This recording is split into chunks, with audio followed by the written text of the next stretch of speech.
안녕하세요. 사연에 빠지다의 DJ 민영입니다. 오늘도 두 가지 사연 준비되어 있어요. 재미있게 함께 해주시고요. 구독과 좋아요 버튼도 눌러주세요. 그럼 오늘의 사연 바로 시작해 볼게요. 안녕하세요. 저는 장난기 많고 다정한 남편과 함께 딸아이를 하나 키우며 살고 있는 40대 가정주부입니다. 아이 낳은 지 얼마 되지 않아 다니던 직장을 정리하고 육아에 전념하는 때가 엊그제 같은데 벌써 그 아이가 10살이 되었어요. 엄마 껌딱지였던 아이는 이제 친구가 세상의 전부인 시기를 맞아 벌써부터 엄마 아빠를 귀찮아하는 새침대기 딸내미가 되어버렸어요.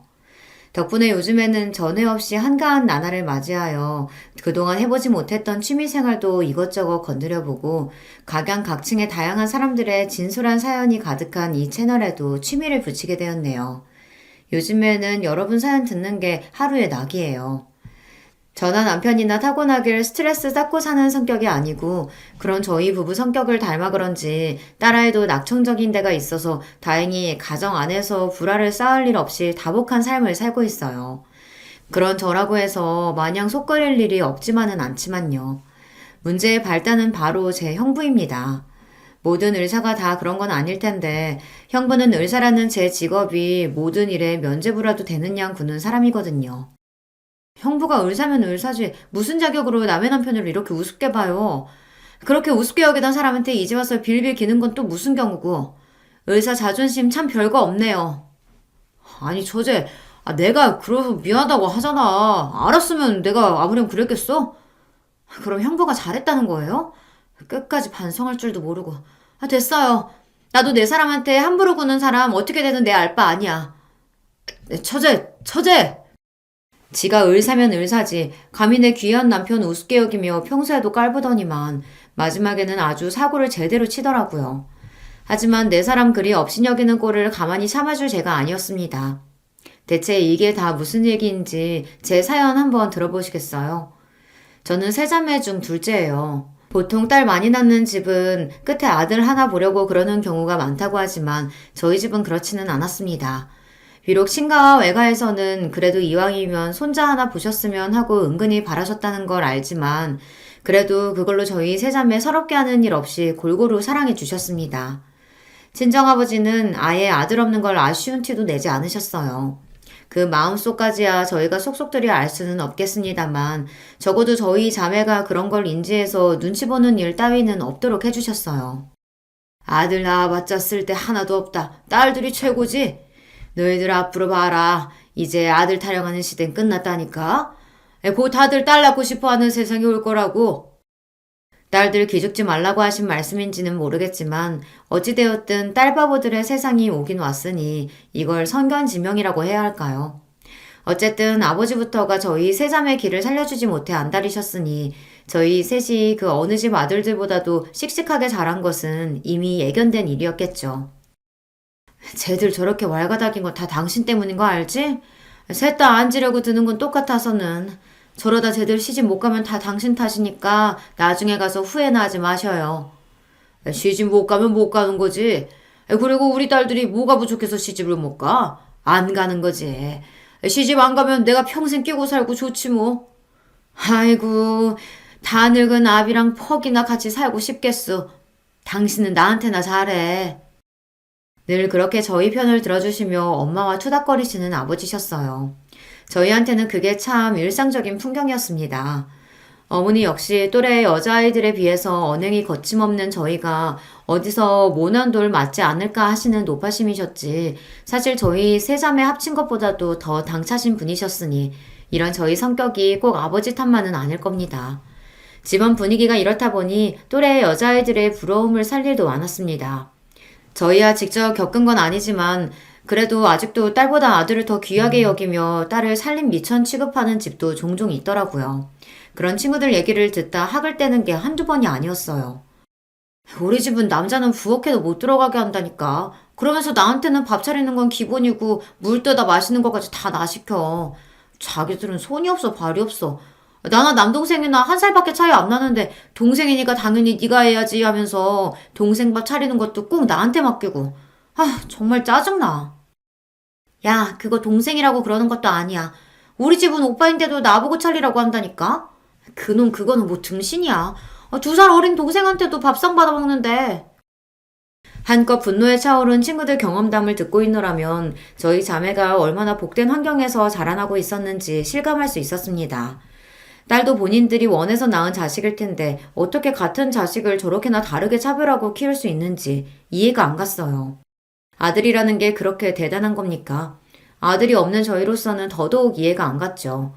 내가 커서 결혼이라는 걸 하게 될지는 모르겠지만 만약 결혼해서 애를 낳는다고 하더라도 절대로 딸이라고 기죽이고 차별하지 말아야지 생각했습니다. 가만 보면 이런 마음으로 아빠가 우리를 그렇게 키우신 건가 싶기도 했고요. 그래서 저희 자매는 하고 싶은 거, 욕심나는 거 애써 누르지 않고 당당하게 요구하며 커왔어요. 저는 운동에 소질이 있어서 초등학생 때부터 육상부 활동을 했었습니다. 자존감이 높은 만큼 만만치 않게 승부욕도 있는 편이어서 발목 부상으로 육상을 그만둘 때까지는 기록도 제법 좋은 편이었습니다. 비록 부상으로 뜻하지 않게 진로를 변경해야 했지만 그럼에도 걱정이 크지는 않았습니다. 사랑 가득 주시는 훌륭한 부모님 밑에서 자라는 게 좋은 점은 실패를 하게 되더라도 그게 내 인생의 끝이라는 생각이 들지 않는다는 점이었어요. 비록 다른 길을 찾아봐야 하겠지만 저는 아직 어렸고 제 곁에는 언제나 제 편에 서서 당신들이 해주실 수 있는 지원을 아끼지 않으실 부모님이 든든히 버티고 계셨습니다.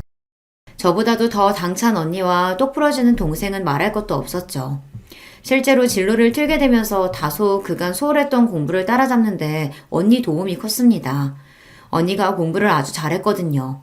언니는 학창시절 내내 전교 1, 2등을 엎치락 뒤치락 할 정도로 머리가 좋았어요.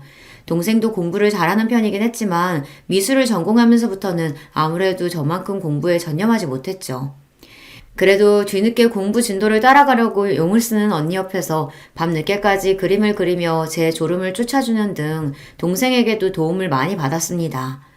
그렇게 저는 겨우겨우 턱걸이로 원하던 대학에 합격할 수 있었습니다.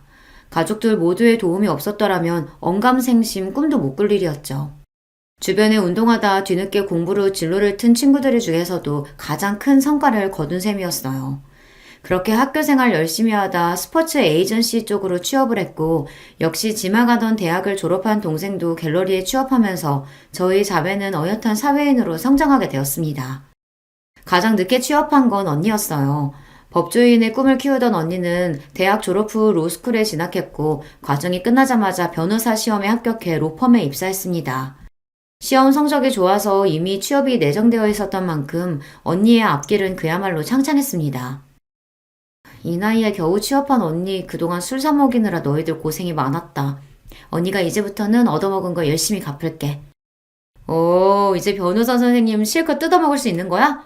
이거 술 조공한 보람이 있구만. 술은 둘째 언니가 마셔놓고 생색은.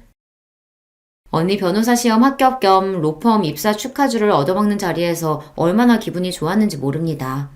그동안 우리 언니 공부한다고 예쁜 옷도 잘 못 입고 연애도 제대로 못하고 그 고생을 했는데 앞으로 언니는 인생에 꽃길이 쫙 펼쳐졌다고 생각하니 얼마나 기쁘던죠. 저희 언니라서가 아니라 정말 어떤 남자가 와도 주기 아까운 사람이었어요. 그렇게 저희 세자매 나이가 어느덧 30대에 접어들게 되었습니다. 일찍이 결혼의 뜻이 없음을 밝힌 막내는 그렇다 치고 슬슬 엄마로부터 결혼 압박이 들어오기 시작했어요.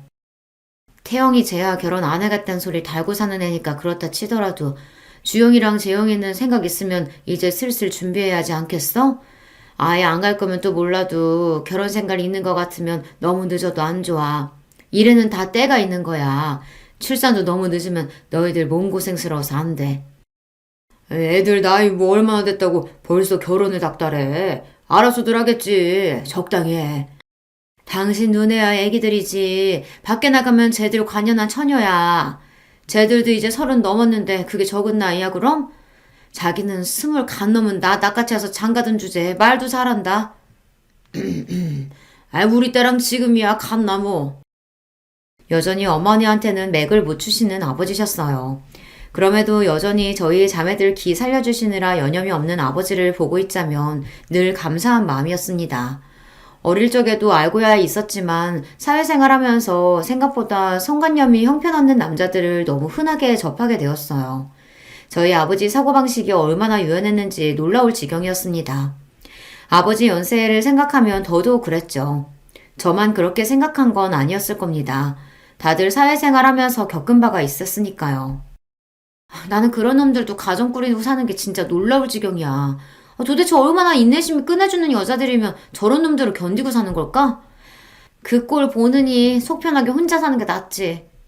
뭐 동생 말도 틀린 건 아니라고 생각했습니다. 그렇게 살 바에야 혼자가 낫죠. 하지만 저는 동생처럼 비호는 아니었어요. 모자란 놈하고 하느니 안 하는 게 낫지만 좋은 사람 있으면 저희 어머니 아버지처럼 투닥거리며 사는 것도 재미있을 것 같아서요. 하면 좋고 아니면 말고 딱 그 정도였죠. 나야 그렇다 쳐도 언니들은 어때? 큰언니는 아직이지만 둘째 언니는 남자친구도 있잖아. 좋지. 아직 만난 지 얼마 안 됐으니 뭐라고 확신은 못해도 이 사람이면 결혼해도 재미있게 살 수 있지 않을까 싶기는 해. 언니는? 아직 연애 생각 없어?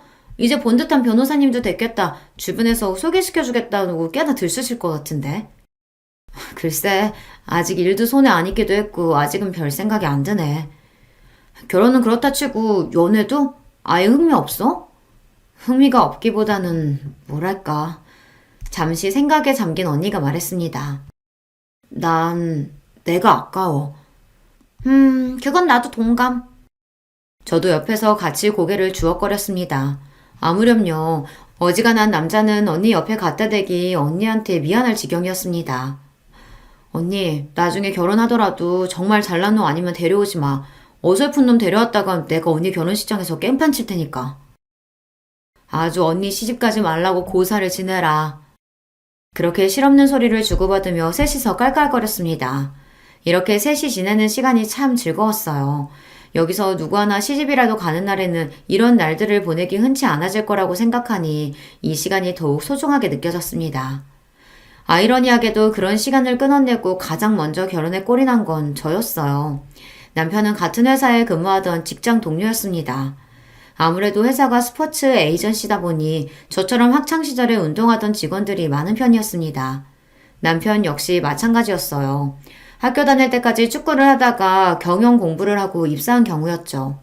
그러다 보니 저처럼 몸 움직이는 걸 좋아하는 활발한 성격이나 뒤늦게 공부를 시작해서 대학에 진학하는 등 공통점이 꽤 많았습니다. 무엇보다도 자격지심이 없고 성격에 모난 점이 없다는 점이 마음에 들었어요. 운동을 한 여성분들이라면 흔히 겪는 일일 텐데 남자들이 요상한 경쟁심을 발휘하는 경우가 꽤 많아요. 운동을 했다고는 해도 자기가 명색이 남자인데 가볍게 이길 수 있을 거라는 생각을 하고 예의 없게 찔러보는 경우도 있고요. 그래도 같은 직장에 다니는 남자 중 본인이 운동선수 출신이었던 직원들은 오히려 선수 출신들끼리의 동질감이라고 해야 하나? 최소한의 존중은 하는 것 같은데 운동이라고는 제대로 해본 적 없는 남자들이 그런 게 더 심하더라고요. 재영씨 학교 다닐 때 육상했다며? 나도 달리기 꽤 했는데 몇 초 나왔어? 재영씨 무한하게 왜 그래? 그래도 우리가 남잔데 우리만큼 기록 나오긴 힘들지. 저들끼리 뭐가 그렇게 재미있는지 사람을 가운데다 두고 낄낄거리는 꼴이 우습지도 않았습니다. 겨우 키가 저보다 살짝 웃드는 데다 배는 남산만큼 튀어나온 인간들이 그래도 남자가 어쩌고 저쩌고 하는 꼴을 보면 결혼이라면 질색은하는 동생의 마음이 충분히 이해가 될 지경이었어요. 그럴 때마다 서글서글하게 같은 남자 동료들을 먼박주는 게 바로 남편이었어요. 아무래도 운동을 안 해보셔서 그런 말씀 하시는 것 같네요. 프로랑 아마추어를 어디 비교할 수 있나요? 그래도 우리가 명색이 남잔데 아마추어라도 운동 쉬운 거 아니에요. 몇 년을 꾸준히 노력한 실력 있는 사람들을 일반인이 무슨 수로 당해내겠어요. 그래도 그 말은 좀 그렇네. 남자 자존심이었지 여자한테 지는 게 말이 돼? 프로 앞에서 여자 남자가 다 무슨 소용이에요. 원래 자기가 안 해본 건 다 쉽게 생각하는 법이니까 그런 말씀하시는 것도 이해 안 가는 건 아니네요. 제 앞에서는 말 같지도 않은 소리를 주절주절 짓거리던 인간들도 웃는 낯으로 먹이는 남편 말에는 대꾸도 제대로 못하더라고요. 남편은 남자들 사이에서 소위 말하는 서열이 높은 편이었습니다. 같은 남자들이 알아서 눈치를 보는 발언권이 센 남자였어요. 그래서였는지는 몰라도 여자 까레뭉개면서 본인들 모자란 자신감을 채우려 드는 못난 남자들과는 달랐죠. 그것도 다 남자라서 할 수 있는 말이라고 생각하긴 했지만 여자 이겨먹으려 들지 않고 서글서글한 성격만큼은 마음에 들었습니다. 한번 마음에 들면 담아두지 않고 솔직하게 표현하는 편이었기 때문에 남편과는 금방 가까워지게 되었어요. 그렇게 결혼 얘기 꺼낼 때마다 미적거리더니 그래도 우리 딸이 시집을 가긴 가는구나. 내가 참 감개가 무량하다. 우리 딸 보낸다고 생각하니까 서운해 죽겠구만. 감개가 무량하다니. 제가 결혼 의사를 밝히자 부모님 반응이 극명하게 갈렸습니다. 예상했던 바이긴 했지만 그래도 아버지께서 서운함에 눈물까지 찍어내시는 걸 보니 괜히 저도 싱숭생숭하더라고요. 걱정하지 마, 아빠. 아빠 딸 시집 간다고 어디 멀리 가는 것도 아니고 그 사람 데리고 자주 올게. 언니랑 동생도 제 결혼을 축하해주면서도 내심 서운한 기색이라는 걸 알 수 있었어요. 아무래도 결혼 후에는 완전히 예전 같을 수만은 없을 테니까요.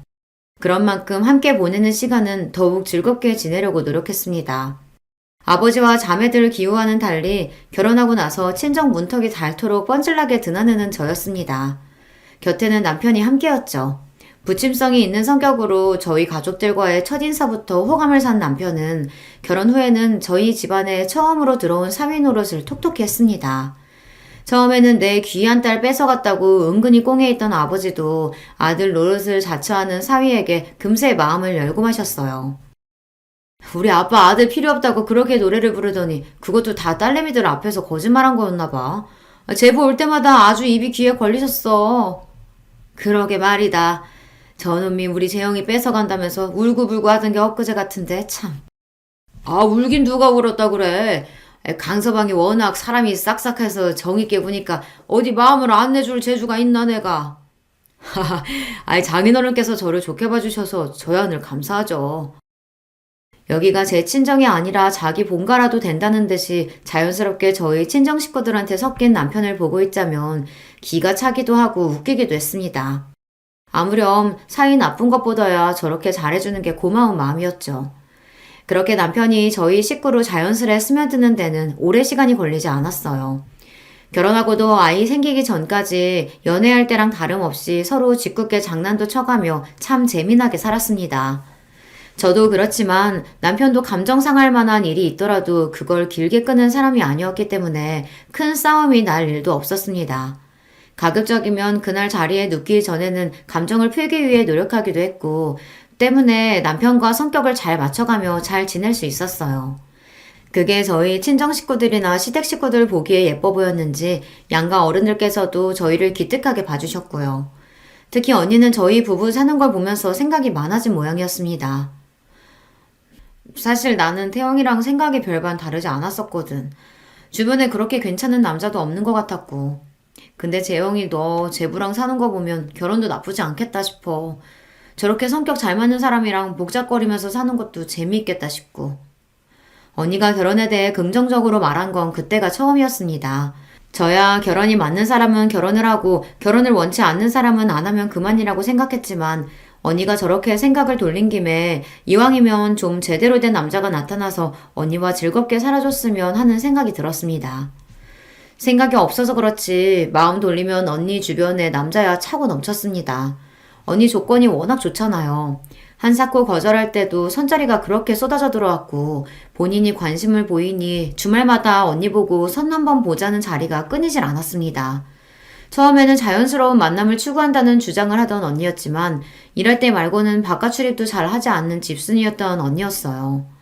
어딜 나가야 자연스럽든 부자연스럽든 누굴 만나는 거 아닙니까? 아마 언니가 남자 만날 방법은 소개가 최선이었다는 걸 언니도 알고 있었을 거예요. 처음 몇 번 본 선상태들이 영 마음에 차지 않았던지 몇 마디 불평을 하고는 그 후로 별말을 않길래 그러다 마는 건가 싶었어요. 그래서 언니가 가족끼리 다 같이 식사하는 자리에서 결혼할 사람을 데려오겠다고 폭탄 선언을 하자 집안이 발칵 뒤집혔습니다. 갑자기? 누구 만난다는 소리도 안 했잖아. 언니 남자 있었어? 누군데? 어떤 사람인데 네가 결혼 얘기를 다 꺼내? 제대로 된 놈인 거 맞아? 확실히 잘 알아봤어? 가열된 분위기에 다들 질문 폭탄이 쏟아지자 남편이 겨우 저희 식구들을 진정시켰어요. 이윽고 장내가 조용해지자 언니가 입을 열었습니다. 선본 이후로 그쪽에서 계속 연락은 했는데 다시 보니까 또 괜찮은 것 같더라고. 조건도 나쁘지 않고. 네가 고른 남잔데 어련하겠어. 뭐 하는 남잔데? 의사예요. 지금은 대학병원에서 일하는데 곧 개원한다나? 직업이 문제가 아니라 사람이 중요하지, 사람이. 아빠 너무 흥분하지 마시고. 아무렴 똑부러지는 언니가 그런 것도 하긴 안 했을까? 말은 그렇게 하면서도 무슨 쇼핑 갔다 왔다는 것처럼 심드렁하게 자기 결혼 얘기를 하는 언니 모습이 좀 걱정이 되더라고요. 솔직히 무슨 바람이 불었나 싶기도 했어요. 언니가 어련히 알아서 하겠지만 그래도 가족이라고 내가 걱정이 돼서 형부 되실 분 어떤 분이신지 궁금하기도 하고. 무난해. 성격도 그렇고 조건도 그렇고. 사실 처음에는 같은 변호사를 만나는 게 직업적으로 많이 이해해줄 것 같기도 하고 그랬는데 남자 변호사들은 나한테 경쟁 심리를 느끼는 것 같더라고. 일하는 것만 해도 피곤한데 집에서까지 그러고 싶진 않고 무엇보다 나한테 잘해. 내 직업도 존중하고 결혼해도 최대한 지금 생활 유지하면서 살고 싶다는 말에도 이견이 없더라고. 나는 같이 있어서 뭐 더 생기길 바라는 게 아니라 서로 각자 삶 존중하면서 함께 있을 수 있는 사람이 맞는 것 같아. 뭔가 불타오르는 사랑이 느껴지기보다는 서로 잘 맞는 파트너를 찾는 것 같은 느낌이었습니다. 정작 이렇게 말하는 저도 불같은 사랑을 해서 결혼했다기보다는 마음 잘 맞고 서로 장난 잘 받아주는 소꿉친구 같은 연애를 하고 결혼하기는 했습니다만 그래도 남편이 정말 좋지 않았다면 결혼까지는 안 했을 것 같더라고요. 가족들에게 마음 쓰는 것에 비해 연애할 때 남자에게 그 정도의 정성을 쏟지는 않는 언니 성정을 생각해 볼 때 제 걱정이 괜한 걱정은 아니었다고 생각합니다. 하지만 각자 결혼하는 이유야 다 다를 테니 언니의 결정에 딱히 뭐라고 할 말도 없었죠. 부디 언니가 말한 예비 형부가 그런 언니와 꼭 어울릴 수 있는 최적의 짝이기만을 바랬습니다. 결혼 전 친정에 인사를 하러 온 형부는 멀끔하고 번듯한 인상의 범생이 타입이었습니다. 얼굴이 허여멀건한 게 공부한다고 운동이랑은 담쌓고 살았을 게 뻔해 보였어요. 좀 깐깐해 보이기도 했고요. 한마디로 전형적인 엘리트 상이었습니다. 저랑 상성이 썩 맞는 유형은 아니긴 했어요. 아마 그건 남편도 매한가지였을 거예요. 하지만 어디 저희 생각이 중요한가요? 우리 언니한테 잘해주기만 하면 저희가 당연히 맞춰야 할 문제였습니다. 사람이 반듯하고 예의 바른 게 괜찮아 보이네. 직업도 좋고. 사람 한 번 봐서 어디 아나? 그 짧은 시간 동안 예의 못 지키면 그게 더 문제인 거지. 당신은 재영이 보낼 때도 그렇게 사윗감 색안경 끼고 봤었어. 이번에도 괜히 대도하는 태클 걸었다간 나 진짜 가만히 안 있어요. 내 귀한 딸 빼앗아간 도둑놈 레파토리를 사전에 차단당한 아버지 표정이 불만으로 가득했어요. 하지만 저 역시 현부 첫인상이 그리 나쁘지는 않았습니다. 제 성격이랑 맞고 안 맞고는 둘째 문제고 학자 타입인 언니랑은 잘 어울릴 것 같았거든요. 두 사람 모두 결혼 정년기를 살짝 지난 탓에 양가에서 결혼을 서둘러 진행했습니다. 저희 집도 저희 집이었지만 언니 시댁들 집에서 결혼을 밀어붙이는 기세가 대단했어요. 하긴 우리 언니가 조건이 빠져 외모가 빠져 저희 언니라서가 아니라 그 또래 아들 가진 집이라면 누구나 탐낼 만한 1등 신부감이었으니 무리도 아니라고 생각했어요. 그렇게 결혼 선언을 한 지 채 넉 달도 되지 않아 언니는 제 뒤를 이어 유부녀 대열에 합류하게 되었습니다. 결혼하고도 최대한 지금의 생활을 유지하고 싶다는 언니 말처럼 결혼하고도 언니는 자주 친정을 찾았습니다. 하지만 결혼 후 친정 나들이에 거의 매번 남편과 동행했던 저와는 달리 형부 얼굴은 좀처럼 보기 어려웠습니다. 그 사람 병원 일만으로도 바쁘고 솔직히 친정 오는데 그 사람 달고 오는 거 너무 불편해. 니들이랑 하고 싶은 얘기도 제대로 못할 텐데. 그리고 그 사람 여기 달고 오면 나도 그 사람 원할 때 시댁 가야 할 거 아냐. 사람이 가는 게 있으면 오는 게 있는 건데 각자 집은 가급적이면 각자 전담하기로 했어. 뭐 실용적인 이야기긴 한데 사람 사는 게 꼭 그렇게 돌아가는 것만은 아니잖아요. 결혼을 했음에도 불구하고 신혼집으로 이사 나갔다는 것 제외하고는 별로 결혼한 티가 나지 않는 언니였어요. 언니가 원한다는 결혼 생활이라는 게 이런 거라고 하니 제가 할 말이 있는 건 아니었지만 그래도 혹시나 형부와 대면대면하게 지내는 건 아닌가 싶기도 했죠. 가만 보면 자매들끼리 워낙 사이가 좋아서 그런가. 자기도 참 언니 걱정 많이 해. 처형 똑똑하잖아. 알아서 잘할 거야. 알지. 믿지. 믿는데 그래도 이제 결혼해서 한 식구 됐는데 형부를 너무 자주 못 봐서 그런가 괜히 걱정스럽고 그랬던 거지 뭐. 부부 일은 자기들 말고는 원래 잘 모르는 거야. 전 걱정되면 다음에 형님 오시면 내가 가까워질 수 있도록 더 노력해 볼게. 늘 그렇듯 먼저 예쁜 짓을 하는 남편이었습니다. 아무래도 아직 아버지는 갓 식구가 된 큰 사이에게 마음을 다 열지 않으신 듯하고 워낙에 여자 기운이 센 집안이다 보니 새 식구 입장에서는 부담스러울 수도 있지 않을까 싶기도 했어요. 같은 사위 입장이면 좀 더 쉽게 가까워질 수 있지 않을까 하는 기대도 있었고요. 무엇보다 남자들 사이에서는 항상 인기가 많은 남편이었습니다. 사람 하나 사귀는 건 일도 아닌 사람이니 친정 분위기가 좀 더 매끄러지지 않을까 싶었어요. 그러고 얼마 지나지 않아 친정 아버지 생신이 되었습니다. 언니 결혼하고 나서는 처음 맞는 친정 행사인 셈이었죠. 늘 병원 일로 바쁘다는 형부도 그날만큼은 친정을 찾았어요. 결혼한 이후 형부가 친정에 이렇게 오래 머문 것도 처음이었습니다. 아직 낯설어서 그런지 약간 무안한 얼굴을 하고 자리를 지키는 형부가 좀 안쓰러워 보이기도 했습니다. 딱 봐도 변죽이 좋은 사람은 절대 아니었어요. 제가 옆구리를 찌르기도 전에 남편이 형부 옆에 착 붙어 앉았습니다. 아이고 형님, 병원 일 때문에 많이 바쁘시죠? 오늘도 시간 내시느라 무리하신 건 아니에요? 아닙니다. 그래도 처음 맞는 장인어른 생신인데 꼭 와야죠. 형님, 말씀 편하게 하세요. 제가 손아래 사람인데요. 이제 식구인데 편하게 대해주세요. 네. 천천히 할게요. 보통 남편이 저 정도 들이대면 말을 놓을 법도 한데 형부도 강적이었습니다. 그런 형부도 술이 한 잔, 두 잔 들어가기 시작하니 긴장이 좀 풀어진 것 같았습니다.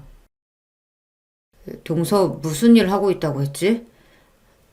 저 스포츠 에이전시에서 일하고 있습니다. 저 사람이랑 사내 커플로 만났어요. 그러면서 남편이 부침성 있게 자기 명함을 내밀었습니다. 사실 결혼한 지가 언젠데 아직 제 남편 직업도 모르고 있겠어요. 결혼 전에 인사하면서 이미 다 한 이야기였죠. 아무래도 귀담아 듣지 않았던 모양이었어요. 회사원? 남편이 내민 명함을 보는 둥 마는 둥 하더니 이내 남편 명함이 형부 무릎 위로 픽 떨어졌습니다. 그걸 보는데 괜히 제가 기분이 좀 그렇더라고요. 주위에 사람이 많은 만큼 눈치가 기민한 남편이었습니다. 그게 전문직이 아닌 회사원에 대한 은근한 무시라는 걸 모르지 않을 텐데도 기분 나쁜 티를 내지 않고 남편이 말했어요. 회사원이긴 한데 아무래도 전문적으로 특화된 분야에서 일하다 보니 일반 직장하고는 좀 다르기는 해요. 그래요? 별 관심 없다는 태도가 무례하게 느껴졌습니다. 그동안은 내숭이라도 잘도 떨더니 술 몇 잔에 금세 사람 바닥이 드러나는 게 어이가 없었어요. 내 남편이 그 옆에서 괜히 그런 취급 당하게 하기 싫어서 혼자 술을 마시든 말든 남편을 불러다 제 옆에 앉혔습니다. 제가 뿔난 걸 알아차린 남편이 자기가 잘못한 것도 아니면서 저를 달래주겠다고 손을 잡고 장난을 거는 걸 괜히 심통을 내며 손을 뿌리쳤어요. 참나, 자기가 의사면 의사지 뭘 한다고 사람을 무시해요? 남편 말처럼 스포츠 분야에 특화된 회사였기 때문에 전문성을 띠고 있다는 건 사실이었어요. 그리고 남편은 사내에서 꽤나 인정받는 사원이었고요. 설사 그렇지 않다고 하더라도 일반 회사원은 무시해도 되는 존재입니까? 의사식이나 되는 양반이니 우리 같은 평범한 사람들은 다 웃어 보였나 봐요. 웃기는 건 제 남편한테는 그런 태도를 보여놓고는 언니한테는 또 꼼짝도 못하더라고요. 의사인 자기랑 어울리려면 변호사 언니 정도는 되어야 한다는 건지 척 보기에도 차이가 나는 태도에 빈정이 상했습니다. 그렇다고 우리 언니한테까지 남편한테 한 것처럼 대했다가는 그건 그것대로 기분이 나빴을 테지만 말이에요. 늘 그랬던 것처럼 언니가 신경 써서 아버지 생일 선물도 준비하긴 했지만 형부도 제법 두꺼운 용돈 봉투를 내밀었습니다. 바빠서 그렇긴 했지만 하나가 미워 보이니 다른 것도 미워 보여 그랬는지 그것조차 자기 돈 잘 번다고 유세 부리는 것 같아 못마땅했습니다. 뒤이어 남편이 아버지께 생신 선물을 건넸어요. 아버지 성함이 새겨진 맞춤 등산 지팡이였어요. 아버지와 시간을 자주 보내는 섬세한 성격의 남편이 준비할 만한 선물이었죠. 아버지 지금 쓰시는 등산 지팡이 손잡이 부분이 많이 닳았잖아요. 이번에는 특수 제작해서 마모가 적은 소재로 달았으니까 쓰시기 괜찮을 거예요. 역시 내 마음 아는 건 우리 강서방밖에 없다. 고마워. 다음에 같이 등산 갈 때 꼭 들고 갈게. 두꺼운 봉투보다 남편의 등산 지팡이를 더 기쁘게 받으시는 아버지셨습니다. 우리 사위 최고라며 평소처럼 서로 부둥부둥하는 남편과 아버지를 보는 형부 시선이 묘하게 고가워 보이더라고요. 제가 곱깝게 보면 뭐 어쩔 거야 싶었어요. 그날을 기점으로 형부가 제게 미운 털이 아주 단단히 박혔죠. 형부랑 잘 지내보라는 말. 형부랑 잘 지내보라는 말 취소야. 이제 보니까 사람이 아주 음흉한 게 기분 나빠 죽겠어, 진짜. 아이, 왜 그래? 난 진짜 괜찮다니까 그러네. 난 안 괜찮아. 자기 전문직 사짜 직업 달았다고 유세 떠는 거야, 뭐야. 가족으로 엮인 사람한테도 그런데 안 그런 사람들한테 어떻게 굴지 안 봐도 뻔하다. 언니야 잘 나가는 변호사니까 그 앞에서는 고분고분 굴었나 본데 어디서 사람 무르게 보고 그런 짓을 해? 감히 내 남편한테. 아이고, 형님이 우리 재영씨 성질을 제대로 돋궜구만. 형님 이제 큰일 났네. 자기 딴에도 자존심 상하지 않았을 리가 없는데도 불구하고 제 기분을 풀어주려고 노력하는 남편이었습니다. 그딴 사람 조건으로 달리 대하는 인성 문제 있는 의사보다야 내 남편이 훨씬 나은 사람이죠. 다음번에 한 번만 더 내 가족 기죽이려고 들었다간 봐라.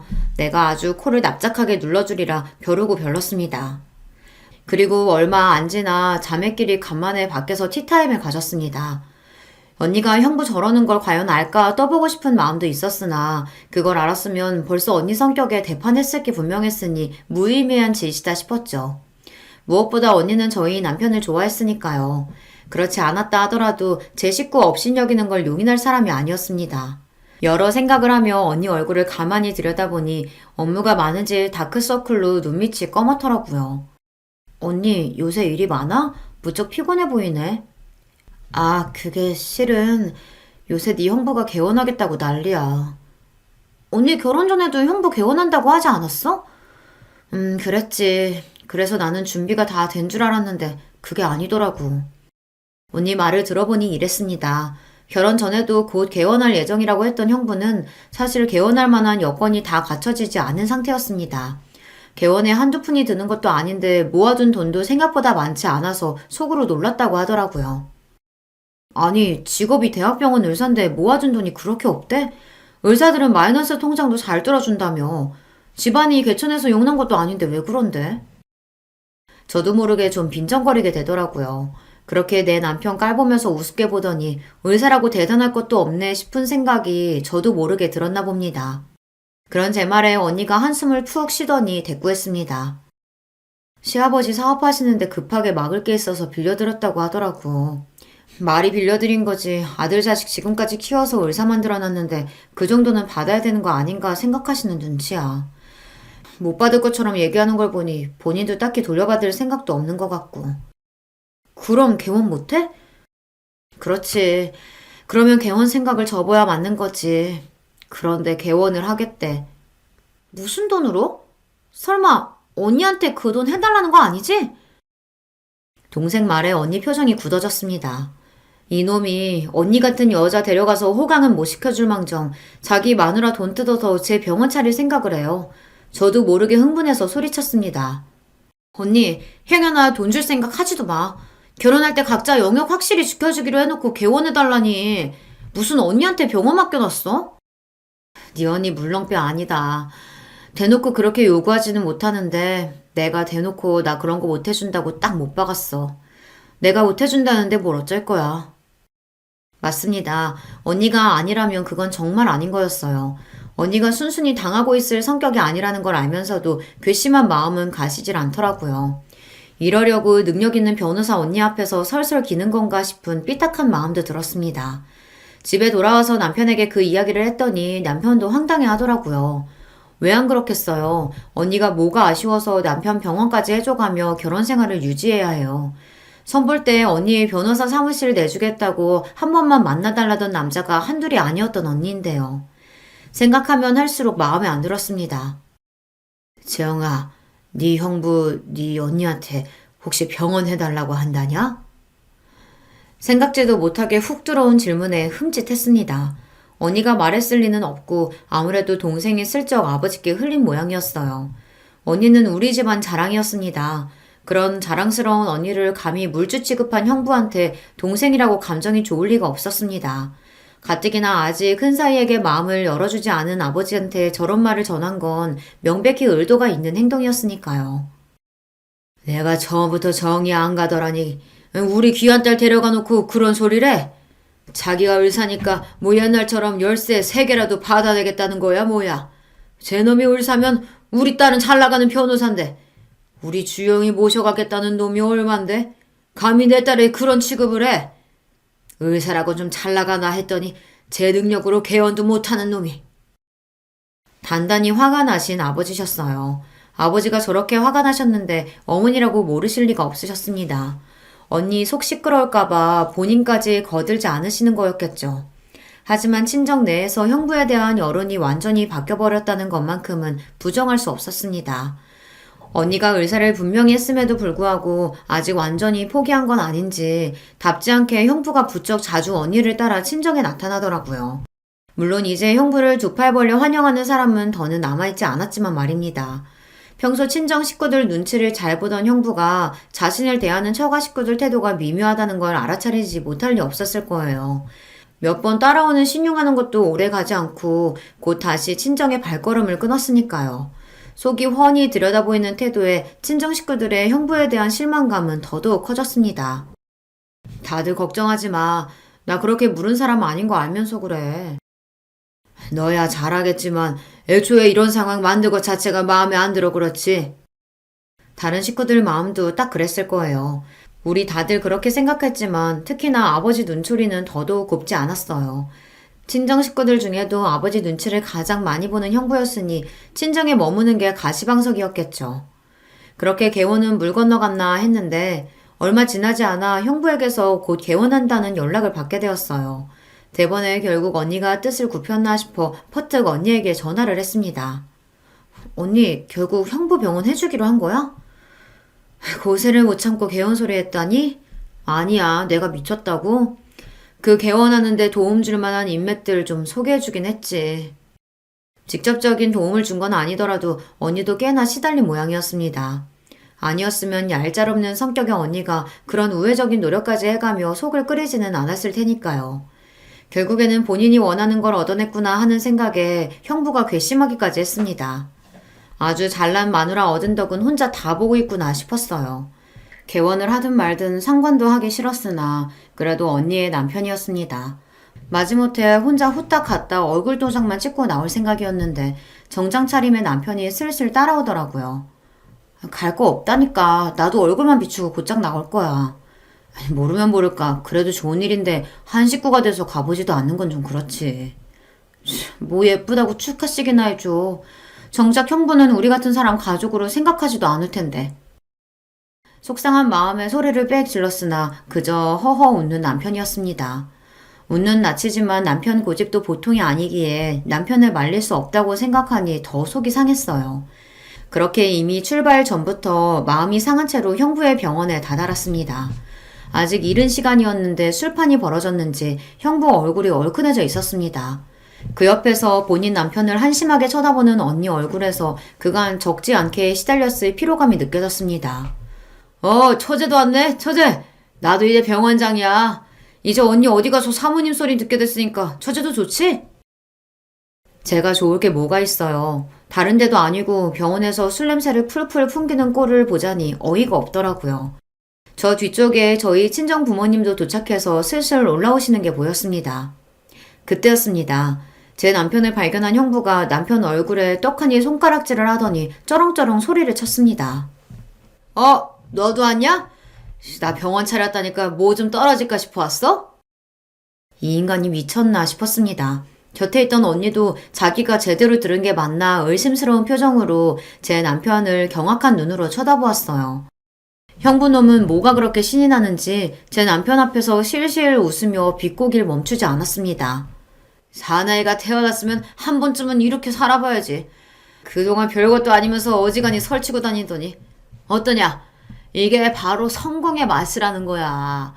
내가 저 사람이랑 결혼해서 엮인 것만 아니었으면 너 같은 일반 회사원, 평사원, 나부랭이 어울릴 급이 아니라고. 사위라고 딱 둘이는 거 이 모양이라니. 내가 얼마나 기가 차는 줄 아냐? 남자가 능력이 있어야지. 이건 뭐 능력도 없고 패기도 없고. 장인어른도 이런 놈이 뭐가 그렇게 좋다고. 너 우리 집안 수치야, 수치. 미쳤어요 진짜? 술을 처먹을 거면 곱게 처마시던가. 지금 누구 앞에서 행패야? 이건 선을 넘어도 보통 넘은 게 아니었습니다. 술주정으로 넘어가 줄 수 있는 수준이 아니었어요. 내 언니 닥달해서 제 분수에 넘치는 개원까지 해놓고 감히 누구 능력을 운운합니까? 당장에 형부놈 뺨이라도 갈길 제 기세에 도리어 남편이 막아섰습니다. 여보, 그만.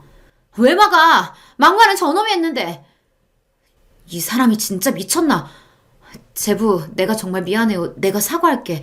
정말 미안해요. 사과는 무슨 저런 놈한테 사과를 하고 있어. 이 사람이 진짜. 이게 다 무슨 짓거리야?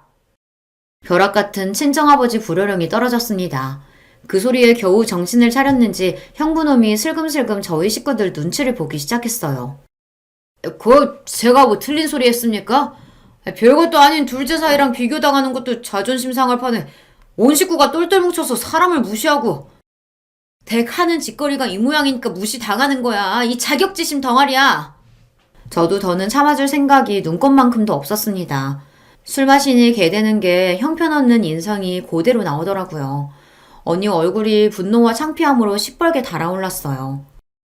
나 아니었으면 개원도 못했을 놈이 지금 누구 앞에서 큰 소리 치는 거야? 감히 내 가족들 앞에서 이 추태를 부려? 너같이 못난 놈하고는 더는 같이 못 살겠다. 네 놈이랑은 이걸로 끝이야. 갑작스러운 언니의 결별 선언에 술이 확 깬 듯한 형부였습니다. 하지만 이미 늦었죠. 언니 성격에 한번 내뱉은 말을 번복할 리가 없었습니다. 발등에 불 떨어진 표정의 형부를 보며 제 남편이 다 들리도록 픽 웃었어요. 남편 눈에 형부꼴이 얼마나 웃었겠어요.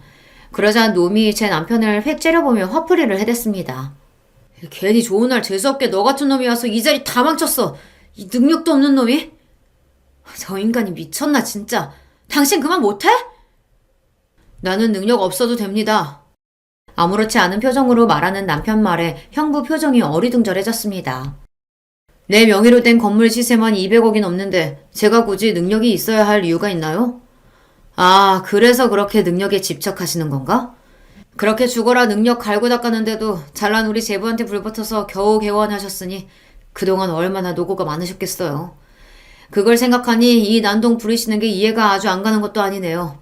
참 딱하게 되셨어요, 형님. 아, 이제 제부랑 갈라서 할 거니 형님도 아닌가? 무슨 너 같은 놈이 200억이 가당키나 해? 남편 말에 경악해서 빽 소리를 지른 형부가 싸늘한 표정으로 자신을 쏘아보는 우리 친정 식구들 반응에 남편 말이 허풍이 아님을 깨달은 모양이었습니다. 아니, 나한테 분명 회사원이라고. 회사원도 회사원 나름이지. 지금 우리 다니는 이 회사가 우리 시댁 회사예요. 이 사람이랑 아버지가 같이 키운 회사라고. 이 노력도 없이 남의 등이나 쳐먹으려고 하는 빈대 같은 새끼야. 앞서 언급한 제 직장인 스포츠 에이전시의 설립자가 저희 시아버지십니다. 남편은 평사원부터 차근차근 업무를 배워 경력을 쌓고 있었고요. 아니, 처음부터 내가 알았으면 그랬겠냐고. 아니, 말을 해줘야 알지. 내 집에 돈이 있는 걸 내가 왜 위주할 고주할 당신한테 보고해야 합니까? 그리고 돈 없는 사람이면 당연히 깔봐도 되는 거예요? 이 사람이 참 안 되겠네. 저 인간이랑 더 말 섞을 거 없어요, 제부. 나 때문에 괜히 우리 제부가 못 볼 꼴 보게 됐네. 내가 따로 자리 만들어서 제대로 사과할 테니까 오늘은 재영이랑 이만 들어가세요, 제부. 오늘은 내가 저 인간이랑 결판을 내야겠으니까. 잘못했다며 제발 이혼만은 다시 생각해달라며 울고 짜고 쌩 난리를 피우는 형부놈을 뒤로하고 저희 부부는 그 자리를 빠져나왔습니다. 언니 말 맞다나 평생 겪을 일 없는 병변을 당한 남편한테 미안해 죽을 것만 같았어요. 그럼에도 별거 아니라는 듯 웃어넘기는 남편이었습니다. 그럴 거 없어. 저런 인간들 어디 한둘도 아니고 자기 가진 게 제일인 줄 아는 놈들이 천지지. 세상 무서운 줄 모르고 말이야. 그치? 세상 무서운 줄 모르던 형부놈의 업보는 이제부터 시작이었습니다. 언니도 그동안 여간 속을 썩은 게 아니었는지 아주 벼르고 벼른 모양이었어요. 저희 언니 직업이 뭔지 아시죠? 언니는 본인 인맥을 총동원해서 아주 무시무시한 이혼 소송단을 꾸렸습니다. 자력으로 제 병원 열 능력도 없는 일개 의사가 감당할 수 있는 수준이 아니었죠. 언니 인맥으로 개원에 도움을 줬던 사람들도 이혼 소식에 다들 발을 빼는 바람에 당장 형부가 막아야 할 빚이 막대했습니다. 당연히 개원은 물 건너갔죠. 원래 사람은 아예 가지지 못한 것보다 목표를 목전에 두고 좌절당하면 더 미치는 법 아닙니까? 뒤늦게 수습을 해보겠다고 저희 친정 식구들한테 제발 언니 좀 설득해달라고 무릎이 닳도록 빌고 다녔어요. 하지만 저희가 미쳤다고 언니 두고 그놈 편을 들어주겠어요. 특히나 저는 형부놈 무릎이 다 닳아버려도 동정심 한 톨 들지 않았습니다. 내 남편 그렇게 개무시하고 갈시할 땐 언제고 이제 와서 여기서 추태야? 우리가 용서해준다고 한들 언니가 마음 돌릴 일도 없겠지만 감히 내 남편 함부로 대하고 내 용서를 바래? 이 뻔뻔한 놈아? 쌀쌀해진 날씨에도 아랑곳하지 않고 물 한 바가지를 끼얹어 눈물 내쫓은 제 속이 얼마나 시원했는지 모릅니다. 남편도 굳이 말리지 않고 그 광경을 구경했어요. 이제 속이 좀 후련해? 살짝 풀리는 것도 같네. 뺨까지 한 대 올려 붙여줬으면 금상첨화였을 텐데. 지저분하게 들러붙는 전 남편 깔끔하게 해치운 언니는 다시금 화려한 싱글이 되었습니다.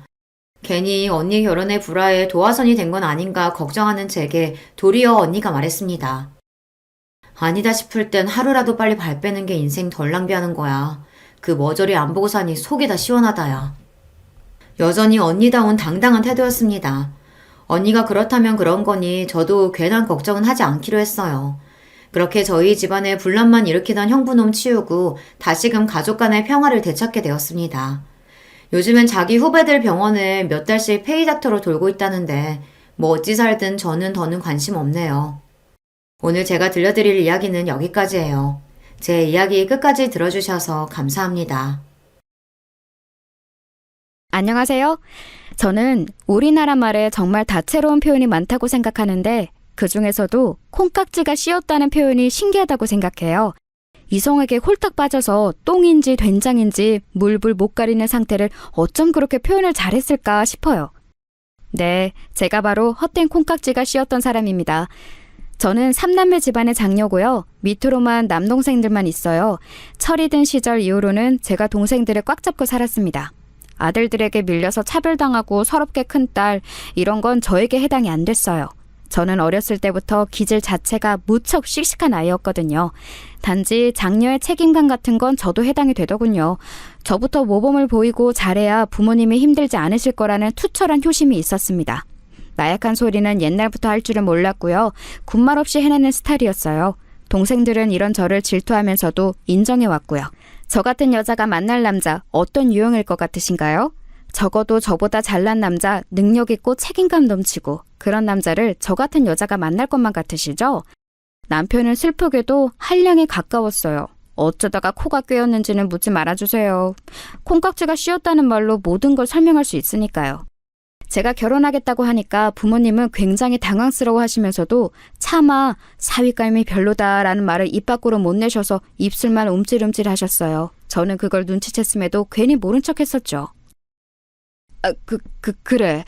우리 노우리가 어련히 알아서 자기 신랑감을 잘 골랐을까? 그렇지 여보? 우리는 그냥 믿고 응원해주면 되는 것 같지? 맞아요.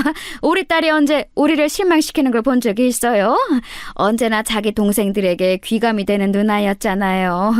결혼하겠다는 이야기가 갑작스럽게 들리는 건 맞지만 알아서 잘해 나갈 거라고 믿어요. 부모님은 그런 대화를 나누시며 아쉽다는 눈빛을 하고 계셨으나 저는 속으로 행복하게 사는 것으로 증명해 보이겠다는 다짐만 하고 있었습니다. 제 친정은 이렇게 금세 일단락이 되었는데 시댁 쪽은 어땠을까요? 황당함이 아주 이만저만도 아니었습니다.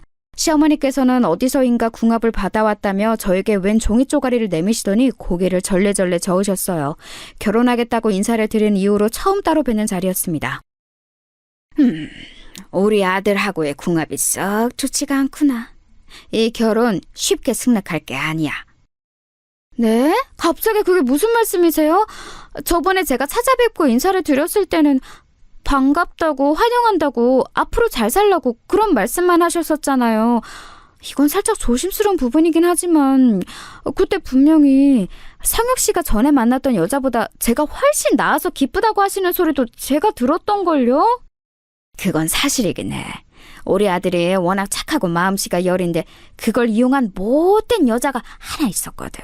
어디 감히 미혼모 주제에 우리 아들을 넘봐? 절대 안 될 일이지. 그래서 내가 용을 쓰고 잘 갈라놓기는 했는데 그 못된 미혼모보다야 네가 수백 배는 훨씬 더 낫긴 한데 궁합이 별로라고 딱 나오니까 내가 심란할 수밖에 없구나. 결혼을 시켜도 될지 모르겠어. 앞만 봐도 불안해. 성혁 씨는 궁합 같은 거 전혀 안 믿는 사람인 것 같던데요. 어머님, 전혀 과학적이지도 않은 그런 궁합 하나 때문에 저의 결혼을 허락 못 하시겠다는 건 좀 아니라고 생각합니다. 다시 한번 신중하게 재고를 해주세요. 잠깐. 우리 아들은 너처럼 이렇게 냉철하지 못하거든. 말랑말랑한 백도복숭아 같은 게 우리 아들인데 너는 마치 돌같이 단단해서 이빨이 안 들어가는 천도복숭아 같구나. 달지도 않아서 불량품이 그런 천도복숭아 말이야. 하지만 이것만 봐도 궁합이 좋지 않은 듯 싶어. 역시 받아오니 궁합이 정확했던 거야. 미안하지만 결혼은 안 되겠구나. 저는 지금 생각해도 그 복숭아 비유가 너무 황당해서 견딜 수가 없어요. 그런데 그때는 어이없게 결혼을 거절당했다는 것에만 초점을 맞춰서 반드시 결혼을 해내야겠다는 승부욕만 태우고 말았던 것 같아요. 치기 어린 마음이었던 것이죠. 시아버지께서도 시어머니와 사주팔자 같은 걸 신봉하시는 것에 한통속이셨기 때문에 난관에 봉착했습니다. 차마 예비시댁에서 태도를 바꾸더니 결혼을 반대한다는 민망한 얘기를 제 친정 가족들에게 할 수가 없어서 제 속만 타들어갔던 시기였네요. 남편하고도 투닥투닥 거렸었죠. 고작 궁합 때문에 결혼 허락을 무효로 하시겠다는 게 당초에 이게 말이나 되는 말이야? 사람들이 알면 비웃을걸? 나도 어처구니 없는 일이라고 생각은 하는데 그렇다고 해서 너무 우리 부모님을 안 좋게 보지는 말아줘. 두 분이 워낙 그런 걸 신봉하셔서 그래. 난 진짜 어떻게 해야 할지 모르겠으니까 자기가 알아서 해결해. 자기 부모님이니까 자기가 나서서 단판 치어. 저는 두 손을 들었었는데 그때 남편이 정말 시부모님과 단판을 지었어요. 도대체 무슨 대화가 오갔는지는 모르겠지만 남편이 며칠에 걸쳐서 시부모님을 설득해냈습니다. 그리고 바로 이것 때문에 제 안에서 남편의 점수가 더 올라갔던 것 같아요. 결혼을 그대로 밀어붙이고 말았던 것이죠. 그렇게 한 결혼 결코 순탄하지 못했습니다. 결혼하고 나서 2달이 지나가고 있을 때였는데 시어머니께서 저에게 웬 날짜를 들이밀었어요. 딱 보아하니 어디 또 용한 보살님을 찾아가서 받아오신 날짜 같았습니다. 내가 이걸 한두 푼 주고 받아온 게 아니야. 아니 그 이전에 결코 아무나 이런 걸 받아올 수가 없기 때문에 내 노력이 돈보다도 더 들어갔지. 그러세요? 어머님, 이 날짜는 뭐예요? 혹시 저희 부부가 여행 가기에 좋은 길일이라고 하던가요? 아니면 가족 모임 날짜예요? 그런 것을 전혀 믿지 않는 제가 애써 표정 관리를 하면서 물었을 때도 상상을 못했습니다. 설마 그런 날짜일 줄은 몰랐어요. 저는 시어머니의 대답을 듣고는 하마터면 기절할 뻔했네요. 너는 안 그렇게 보여서는 은근히 눈치가 맹한 편이구나. 신혼부부에게 들고 온 게 무슨 날짜겠니? 상상력이 그렇게 없어? 바로 부부 관계일이야. 하루 앞도 아니고 하루 뒤도 아니고 정확히 이 날짜에 맞아야 한다. 그래야 우리 집안 대를 이을 총명한 아들을 가질 수가 있어. 이건 말도 안 되는 짓이었습니다. 조선시대 왕실도 아닌데 웬 부부 관계일을 따로 날짜를 받는다는 건가요? 계획적인 임신을 위해서 날짜를 계산한다는 경우도는 왕왕 들어봤어도 용한 곳에 가서 날짜를 받아온다는 이야기는 시어머니를 통해 처음 접하는 것이었습니다. 너무 기가 막혀서 어떻게 반응을 해야 할지도 모르겠더라고요. 제가 말문이 턱 막힌 채로 날짜가 적힌 종이를 만지작거리니까 시어머니께서는 그것은 응답으로 해석하신 것인지 호쾌하게 웃으시며 손으로 제 등을 퍽퍽 내리치셨습니다.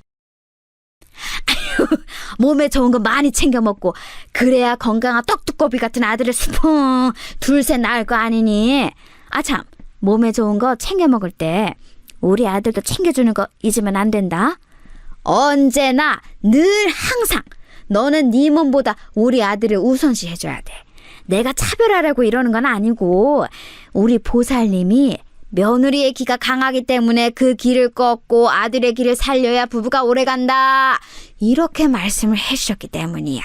이해하지? 아니요, 사실은 전혀 이해가 안 갔어요.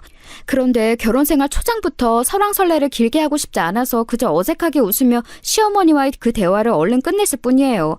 그런데 시어머니께서 며칠 뒤 제가 시댁에 방문했을 때 시아버지께서 계시는 자리에서 또 그 이야기를 꺼내시는 바람에 제 얼굴이 화끈거렸죠. 결혼한 지 얼마 되지도 않았는데 시아버지 앞에서 부부 관계일이라든지 하는 이야기를 듣고 싶은 며느리는 없잖아요.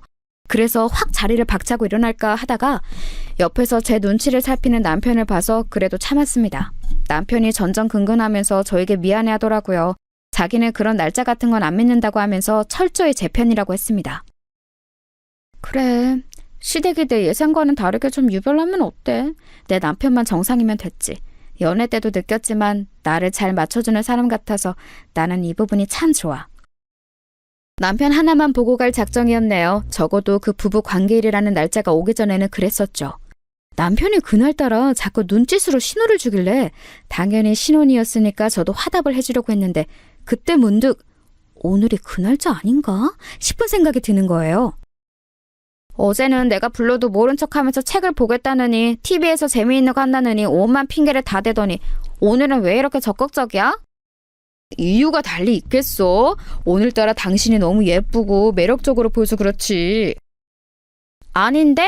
내가 딱 보니까 표정이 그게 아닌데? 오늘이 바로 어머님이 전에 받아오셨던 그 날짜 맞지? 당신 지금 그 날짜를 신경 쓰고 있느라 이러는 거 맞지? 제가 거짓말은 소용없다는 식으로 밀고 나가니까 잠시 후에 남편이 수긍을 했습니다. 자기는 절대로 그런 거 안 믿고 신경도 안 쓰는데 시어머니께서 하도 이틀 전부터 성화를 부리셔서 어쩔 수 없었다고 하는 겁니다. 그러면서 덧붙이는 말이 자기는 저를 지키기 위해서 시어머니의 잔소리를 혼자 다 상대했다고 그랬어요. 일하는 와중에도 시어머니의 전화가 자꾸 왔었고 어쩔 수 없이 그 날짜에 지키겠다고 확답을 했다는 거예요. 대신 저를 귀찮게 하지 말아달라고 귀찮고 번거로운 건 다 자기가 지고 가겠다고 시어머니께 그렇게 말씀드렸다고 했습니다. 그건 꽤 가상한 발언 아닌가요? 점수 딸 만한 요소였죠. 하지만 저는 보고 말았습니다. 남편이 씻는 동안 이상하게 저는 남편의 휴대폰을 보고 싶더라고요. 비밀번호가 걸려 있었지만 저는 그동안 아닌 척하면서 곁눈질로 남편의 휴대폰 하는 걸 봤었기 때문에 비밀번호가 뭔지 속으로는 알고 있었어요. 이때 처음 사용해보게 된 거였죠. 그리고 통화 목록을 봤을 때 시어머니와 근무 중에 통화한 적이 최근에 단 한 차례도 없었다는 걸 알아냈어요. 끽해야 문자만 몇 통 주고받았던데 그마저도 시어머니께서 안부를 물으시거나 잔소리를 하시는 것에 대해 남편이 굉장히 귀찮다는 듯 단답으로 쳐낸 게 다였어요.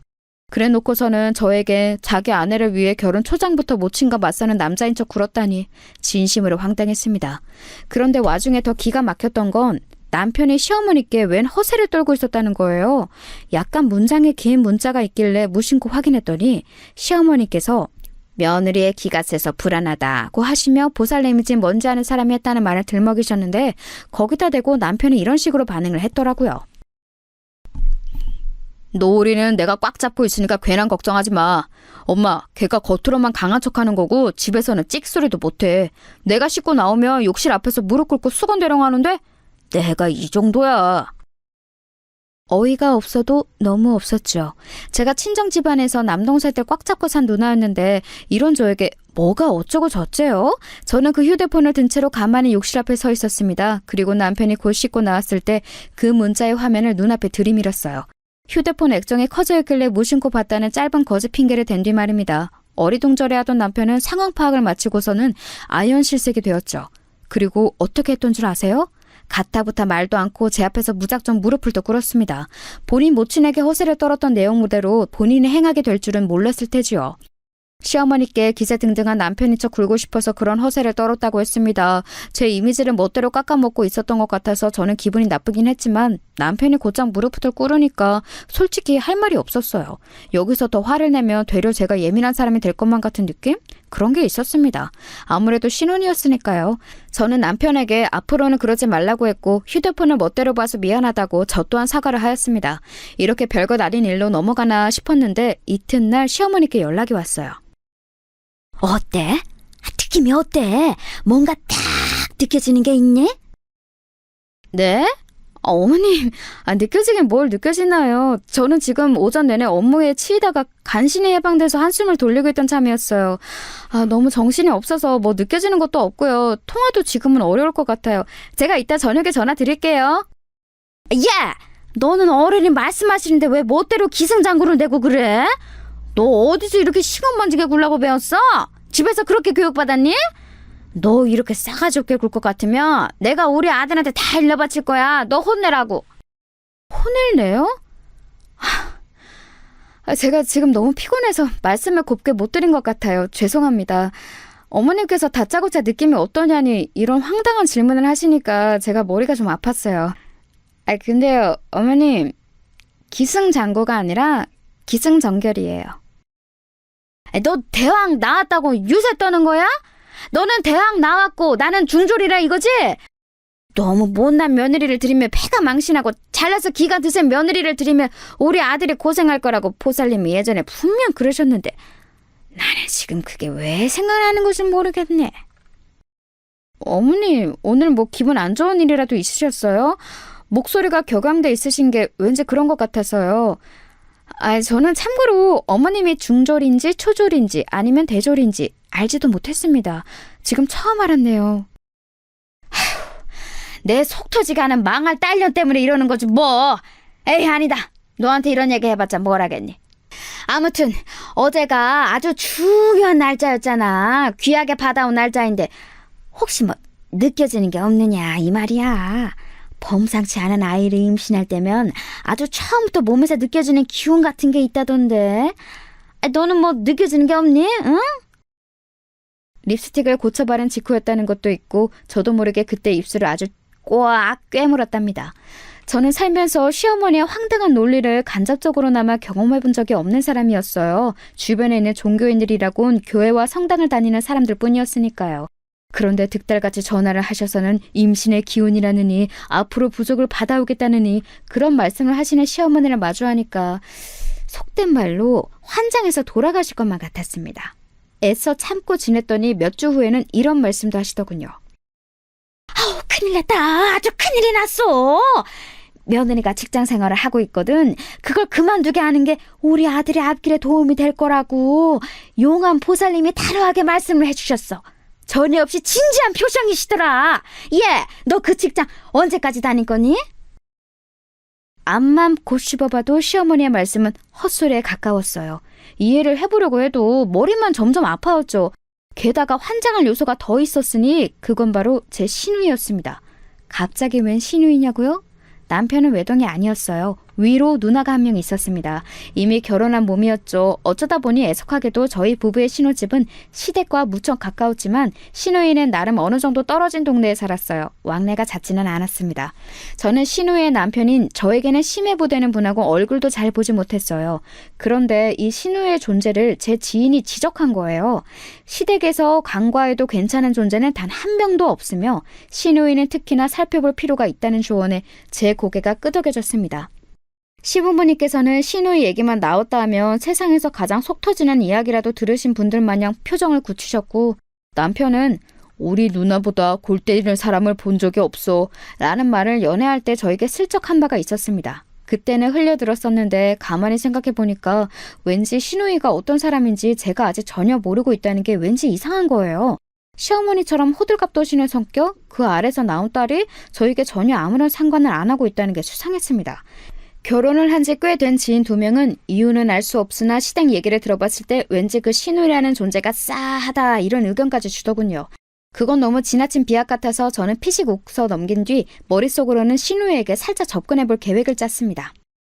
이거 혹시 며느리하고 시누이하고 의외로 둘이 편먹고 으쌰으쌰 할 수 있는 거 아닐까? 내 시누이가 모전 여전하고는 아주 거리가 먼 사람일 수도 있어. 그렇다면 시누이를 든든하게 방패 삼으면 돼. 시누이한테 사주팔자에 대해 어떻게 생각하냐면서 온부도 뛰어봐야겠다. 나처럼 그런 걸 질색하면서 피곤해하는지 아닌지 반응을 보면 되잖아. 우선 남편에게 슬쩍 물어봤죠. 시누이 어떤 사람이냐고요. 그러자 저녁밥을 먹던 남편이 사례가 들렸는지 밥알을 뿜었습니다. 밥맛 떨어지기 싫이 제 얼굴에 반말이 다 튀었지만 미안하다고 호들갑 떠는 남편을 진정시키려고 애써 아무렇지 않은 척 웃으며 시누이에 대한 얘기를 이었습니다. 직장도 안 다니고 단시간 아르바이트만 하면서 아기 키우고 집안일 열심히 하는 완전히 내조의 여왕 같은데? 내 축축이 맞아? 어때? 뭐? 우리 누나가 내조의 여왕? 그래, 당신 좋을 대로 생각해. 따지고 보면 내조의 여왕이 못 될 이유도 없지. 그런데 나는 아무튼 당신이 우리 누나하고 가까워지지 않았으면 좋겠어. 나한테는 친누나지만 당신에게는 시누이잖아. 거꾸로 올 수 있는 관계인데 굳이 힘들게 노력하지 않아도 돼. 언뜻 보면 저를 배려해주는 만점짜리 남편의 답변 같았지만 저는 이리저리 흔들리는 남편의 눈동자를 봐버린 뒤였습니다. 맞벌이 부모님 아래서 남동생 둘을 돌보며 산 제가 오지랖이 결코 적은 유형일 수는 없었죠. 무대뽀 같은 기질도 꽤 있었고요. 그래서 신우에게 스리슬쩍 연락을 해봤습니다. 은근슬쩍 시부모님의 사주팔자 미신맹신에 대해서 화두를 꺼내보았습니다. 그랬다가 제가 완전히 대화를 낚았어요. 아, 몰라. 짜증나 죽겠어. 예전에 무슨 철학관이며 점집이며 우리 엄마가 한창 호기심 가지고 지인분들과 다닐 때가 있었는데 그런 곳들이 하필 내 일을 잘 마치는 바람에 지금 이렇게 된 거잖아. 네?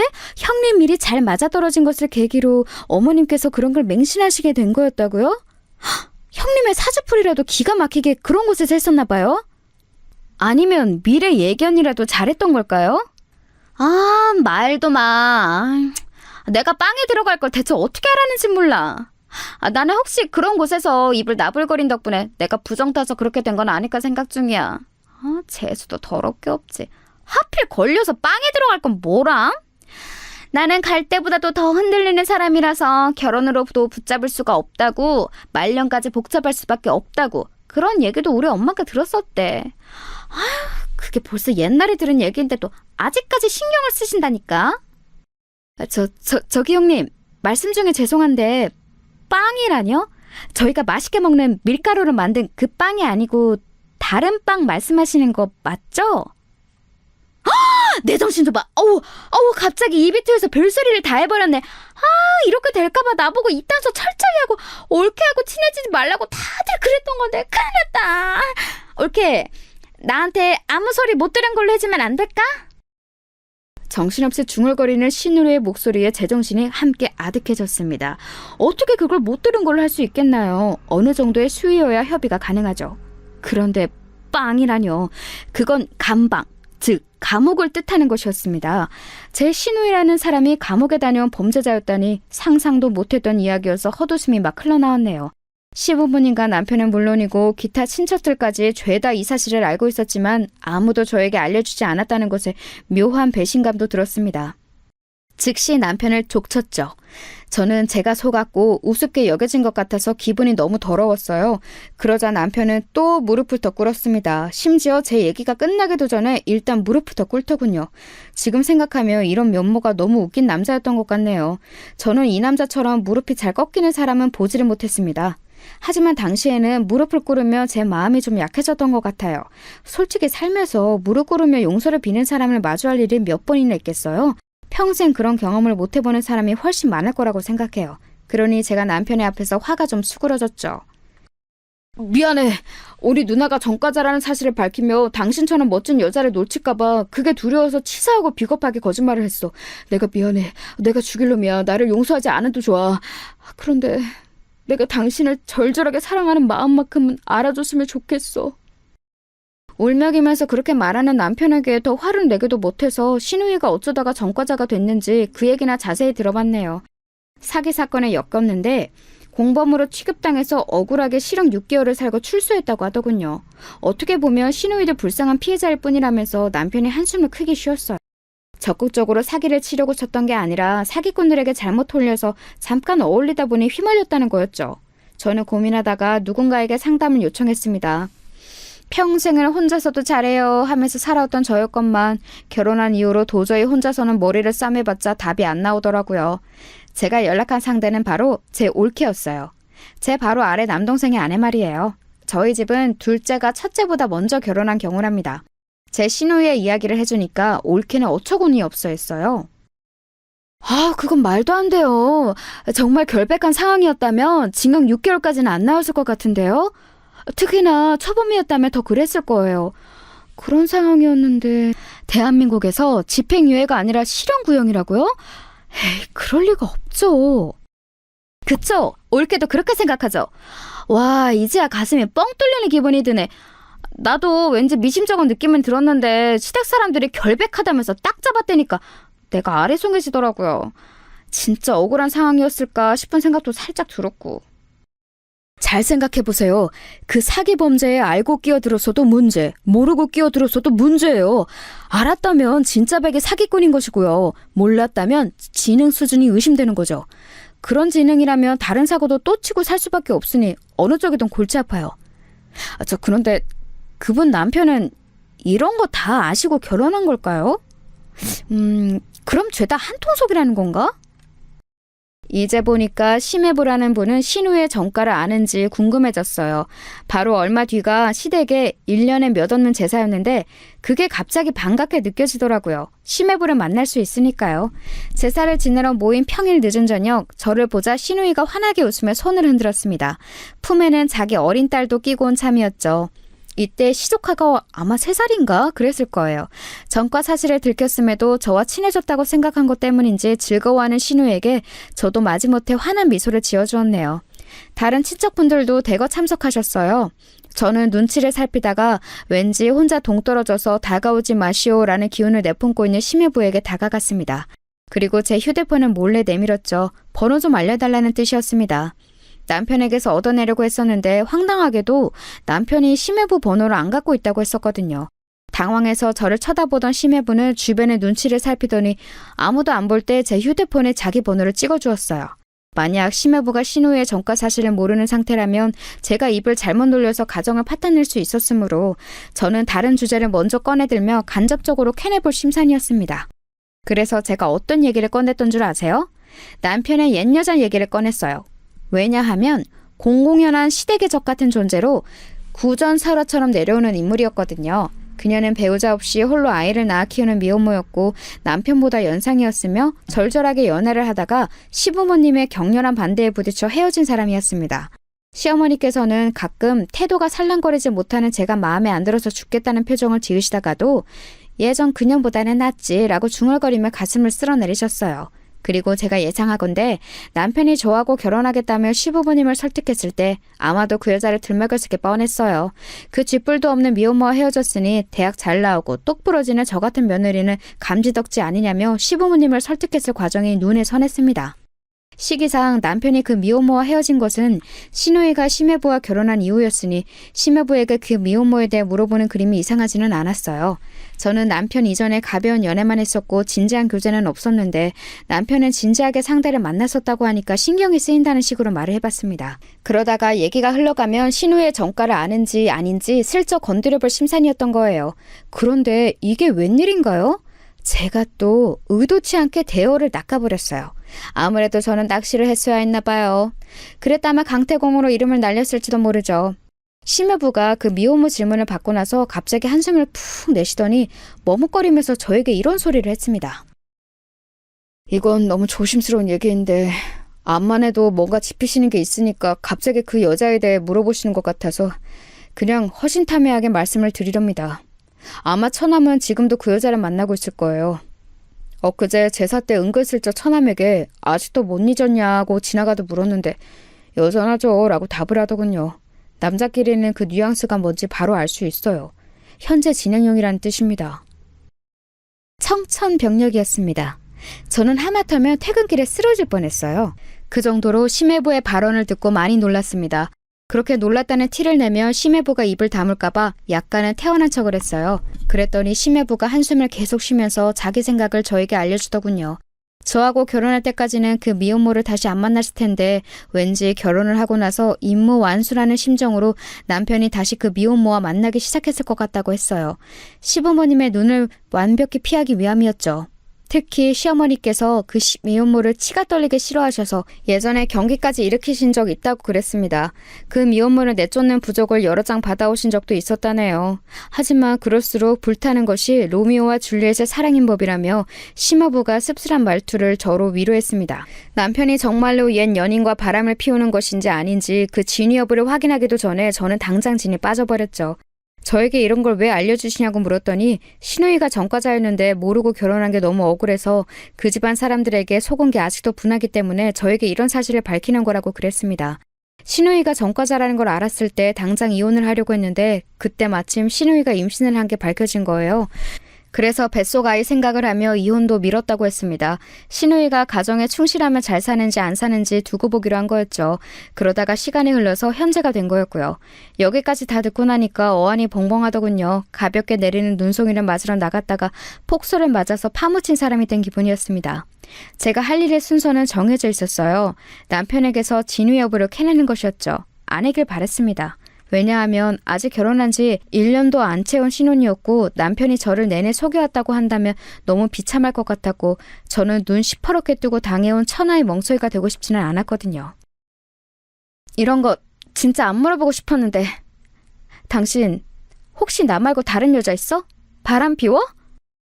어떻게 그런 소리를 해? 왜 갑자기 그런 걸 묻는 거야? 무슨 일이 있었어? 다짜고짜 나를 의심하니까 나는 너무 당황스러워. 지금 솔직히 말하면 용서해 줄 수도 있어. 아니, 그냥 나부터 까놓고 말할게. 나 사실은 당신이 바람난 거 알고 있었어. 최근에 눈치챘어. 당신 전에 만나던 그 여자를 만나고 있는 거지? 이미 다 알고 있고 증거까지 하나 잡아놓은 뒤니까 추하게 발뺌을 안 했으면 좋겠어. 그러면 나 진짜 당신에게 너무 실망할 것 같아. 저의 철면피 같은 대응 능력이 또 한 번 빛을 발하는 순간이었다고 평가하고 싶네요. 증거? 그런 거 없었어요. 제가 가지고 있는 건 심해부에 한숨 크게 섞인 추론이 전부였던 것을요. 하지만 저는 이미 눈치 다 챘고 증거까지 손에 넣은 척 굴었습니다. 진지하고 살벌한 표정을 지으며 애절한 눈빛까지 잊지 않았죠. 남편이 펄쩍 뛰면서 끝까지 아니라고 하면 내가 진짜 오해했나 보다 라며 사과를 정중하게 할 작정이었습니다. 하지만 남편은 제 얼굴을 빤히 살펴보더니 이내 무릎을 꿇었습니다. 그놈의 털썩 소리가 그 순간에 왜 그렇게 제 복장을 뒤집어 놓던지요. 내가 잘못했어. 그런데 미련이란 이름의 충동이었어. 그 사람 너무 불쌍하고 가여워서.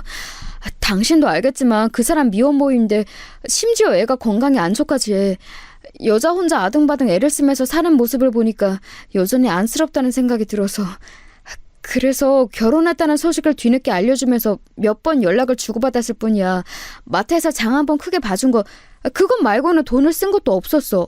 이건 사랑이 아니라 과거에 만났던 인연에 대한 슬픔이야. 사랑은 오로지 당신에게만 향했으니까. 남편은 가슴을 치면서 울었습니다. 저는 참 바보도 아니고 그때 저를 향해 사랑이라는 단어를 입에 담는 남편에게 또 마음이 물러지고 말았어요. 그 미혼모에게는 한낱 동정심이었고 제가 원한다면 앞으로 2번 다시는 죽을 때까지 안 만나겠다는 혈서까지 쓸 수 있다는데 쉽사리 그 앞에 대고 용서 못해 라고 하기에는 뭔가 마음이 자꾸 흔들렸습니다. 저는 남편에게 당장 각서를 쓰라고 그랬어요. 만약 그 미혼모와 다시 연락 한 번이라도 하면 당장 이혼인 것은 물론이고 절대적으로 저에게 유리한 조건으로 이혼하겠다는 각서였습니다. 저는 이걸 단순히 부부간의 각서에 그치지 않고 변호사를 찾아가서 공증까지 받아놓을 거라고 그랬어요. 사실 제가 그런 걸 잘 알고서 떠든 소리는 아니었습니다. 하지만 남편에게는 효과가 있었죠. 남편이 겁에 질린 표정이 되었거든요. 반드시 각서를 지키겠다며 맹세를 거듭했어요. 그러고 나서 마무리를 어떤 말로 했던 줄 아시나요? 당신이 한 가지만 지켜줬으면 좋겠어.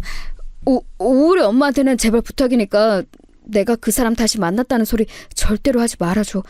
그랬다가는 우리 엄마 진짜 당장 쓰러지실 거야. 그렇게 생각하는 인간이 어떻게 대범하게 그 여자와 연락할 용기를 냈어? 참 희한하네. 어머님 얘기가 나와서 말인데 우리 이사 가는 게 어때? 나는 이제 어머님하고 가까이 살고 싶지가 않아.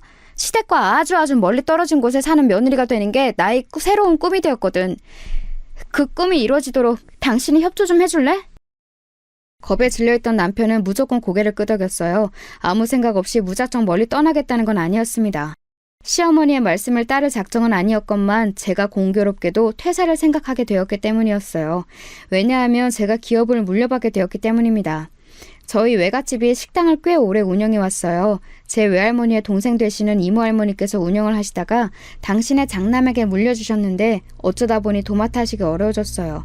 다른 사람에게 넘기며 큰돈 만질 수 있었을 텐데 저희 부모님께 연락을 주셨습니다. 부모님은 아빠의 정년퇴직 이후 귀농 생활을 천천히 그리고 계셨기 때문에 곤란해하셨고 저희 3남매에게 의견을 물어보셨어요. 그랬다가 회의 결과 제가 한번 맡아보는 게 낫겠다고 얘기가 된 거예요. 저는 생각도 없었는데 동생들이 강력히 누나는 뭐든 잘하니까 가능하다며 저를 추천하였습니다. 부담돼서 식은땀이 나올 지경이었지만 그 가까운 식당 생판 남에게 넘길 수는 없다는 생각으로 제가 일단 해보기로 했어요. 올케가 전적으로 저를 돕기로 했고 이게 참 든든하더라고요. 이사를 간다고 했을 때 시댁에서 상의도 없이 뭔 짓이냐며 화를 내는데 제가 외갓집에 가업을 잇기 위함이라고 하니까 태도를 바꾸더군요. 예, 너 진짜 웃긴다. 너는 집안에 그런 좋은 식당이 있었으면 진작에 얘기를 했어야지. 왜 깜찍하게 숨기고 있었다니? 아무튼 우리 아들이 네 덕에 그런 번지르르한 식당의 사장님도 되어보는구나. 이거 참 고맙다. 갑자기 웬 남편이 사장님이라는 것인지 어이가 없었는데 제 앞에서 남편이 눈치를 주면서 장단 좀 맞춰드려 이런 신호를 보내길래 어쩔 수 없이 고개를 끄덕여 드렸네요. 저는 남편이 또 어떤 허세를 떨어놓은 것인가 싶어서 걱정이 되는데 그것보다 더 큰 규모가 큰일이 벌어졌어요. 남편이 퇴사를 한 겁니다. 저하고 이런 방구 상의도 없이 확 퇴사를 해버리더니 자기도 저와 함께 식당에 올인을 하겠다고 했어요. 미친 거 아닌가요? 제가 언제 퇴사하고 식당 일 도와달라고 그랬나요? 왜 멋대로 행동하냐고 제가 엄청 따졌더니 남편이 무릎을 털썩 꿇으면서 그랬습니다. 사실은 시부모님께서 그 식당의 사장이 됐다고 이미 말을 다 해놨다네요. 자기도 왜 그랬는지 모르겠는데 입이 멋대로 나불거렸대요. 번복은 쪽팔려서 못하겠으니 이왕 이렇게 된 거 정말로 식당에서 열심히 일을 하며 지내보고 싶다고 그랬습니다. 식당을 맡게 된 기념으로 시댁 식구들이 우르르 몰려오기로 한 날이 잡혀 있었는데 그 날짜를 앞에 두고 남편이 얼른 퇴사를 한 것이었죠. 사장 됐다고 한 걸 증명하려고 말입니다. 기가 막혔네요. 그런데요, 시댁 식구들이 단체로 몰려온 그날 저는 시어머니와 결국 대판 싸우고 말았습니다. 사람들 다 있는 데에서 저보고 이번 달에 생리했냐? 임신은 아직이냐? 이런 소리를 크게 자꾸 물어보셨거든요. 피곤한 와중이었기에 제가 폭발한 거였죠. 왜요? 제 대답에 따라서 부족의 효험이 달라지나요? 또 보살님인지 뭔지 아는 거 찾아가서 돈 쓰시려고 그러죠? 어머님이 그런 것에 쏟아부으신 돈을 합치면 여기 식당 인수하실 수도 있겠는데요? 너 지금 태도가 왜 이따위야? 우리 아들 만나서 너는 앞길에 잘 풀리는 사주가 됐는데 고마움도 모르고 설쳐? 그러더니 시어머니께서 제 뺨을 세게 치셨어요. 모두가 보는 앞이었죠. 저는 맞아서 돌아간 고개 그대로 가만히 있었습니다. 일부러 그랬네요. 식당에 정막이 감돌았고 잠시 후 시어머니께서는 아차 하시면서 당황하셨지만 이미 늦은 뒤였습니다. 차라리 한 대 맞고 끊어낼 수 있으면 제가 이득이었죠. 앞으로 안 뵙고 지내고 싶어요. 어머님 아들만 만나시든지 말든지 하시고 저는 찾지 마세요. 여기도 오지 마세요. 오시면 무조건 쫓아낼 겁니다.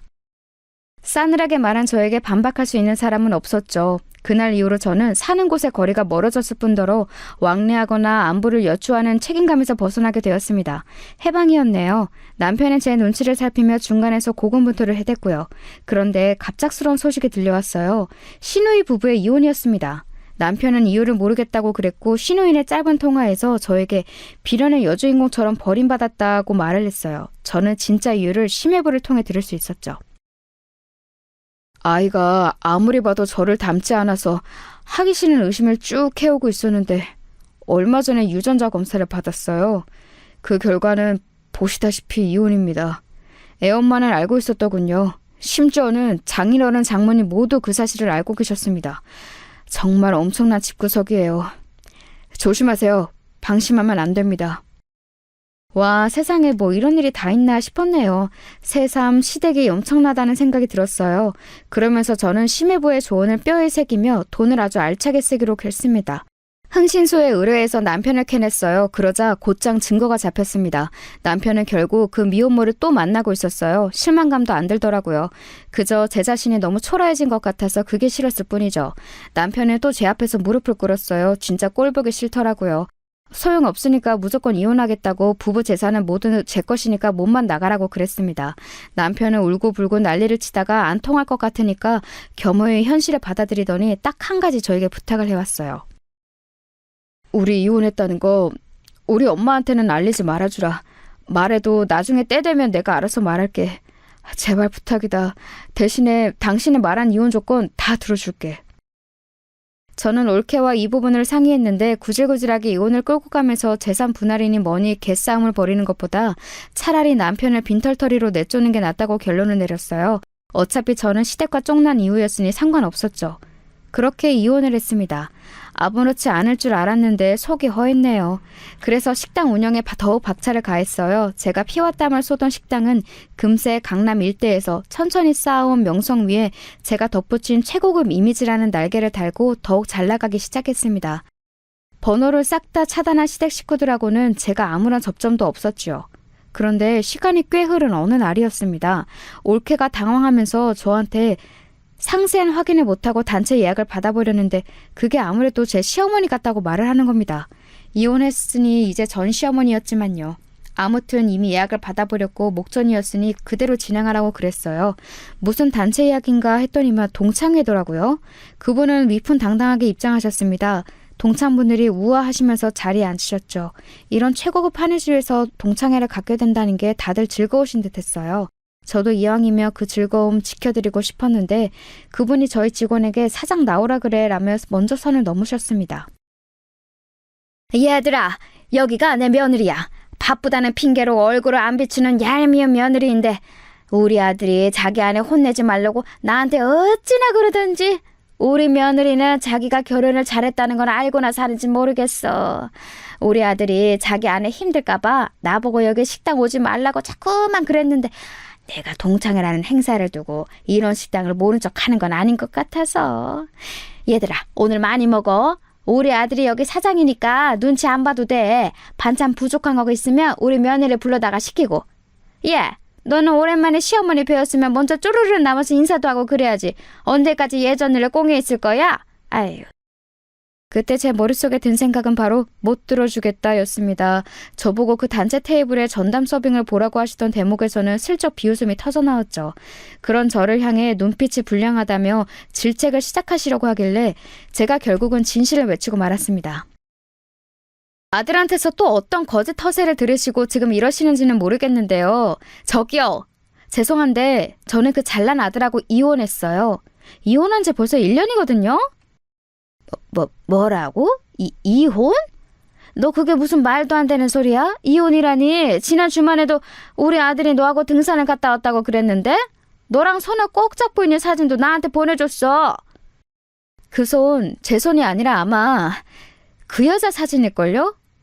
이름은 모르겠는데 아무튼 그 잘난 아들이 예전에 만났다는 여자 있잖아요. 미혼모. 고아원 출신에다가 학력도 짧고 직업도 없고 딸린 애만 있는 그 미혼모요. 그 여자랑 바람 피워서 저한테 이혼당했어요. 한 푼도 못 받고 쫓겨났죠. 그러자 저희 전 시어머니 되시는 그분이 삿대질을 하며 자리에서 일어나셨다가 그대로 졸도하셨어요. 사람이 제 눈앞에서 기절하는 모습을 보니까 저도 심장이 막 떨렸네요. 구급차가 왔고 동창분들은 혼비백산해서 난리도 아니었죠. 며칠이 지나서 후일담을 들을 수 있었어요. 어떻게 들었냐고요? 모르는 번호로 자꾸 연락이 와서 받아보니까 전 신우이였습니다.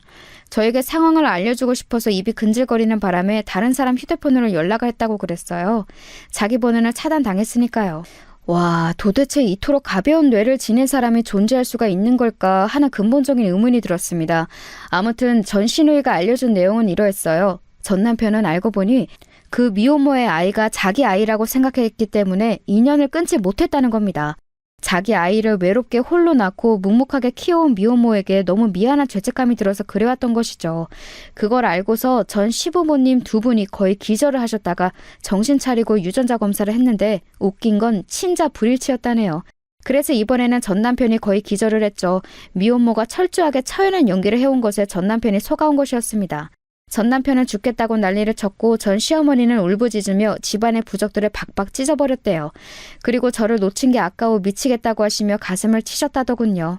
이런 이야기를 신나서 떠드는 전 시누이 또한 저는 엄청난 인물이라고 생각을 했네요. 제가 너무 궁금해서 한번 물어나 봤습니다. 전 시누이의 아이는 그럼 대체 누구 아이냐고요. 그랬다가 또 엄청난 대답을 들었네요. 올케도 아는 사람이야. 그 TV에도 종종 나와. 이혼을 당한 후로 아이 친부에게 연락했어. 그랬더니 입막음 비용으로 돈을 많이 주더라. 이걸로는 부족하니까 다달이 보내라고 그랬더니 이를 악물면서도 다달이 붙이긴 하던데. 그래서 나는 아이하고 그걸로 먹고 사는 중이야. 아참, 우리 부모님한테는 이거 절대 비밀이야. 친부는 누구인지 모르고 나는 열심히 살기 위해서 일 다닌다고 거짓말 해놨거든. 그게 진실인지 아닌지는 모르겠지만 제가 그 얘기를 왜 하고 다니겠어요? 저하고는 상관도 없죠. 그리고 저는 이제 올케 아니에요. 제가 떨떠름하게 답하고 전화를 끊은 후에 그 번호도 차단을 했습니다. 하여간 이 집안하고는 영영 인연을 끊는 것이 상책이겠더라고요. 정말이지 정신이 하나도 없는 결혼 생활이었습니다. 대체 어떻게 하면 그런 집안이 있을 수 있나 싶을 정도인데요. 그렇기에 지금 누리고 있는 안락함이 더 소중하게 느껴지는 걸지도 모르겠습니다.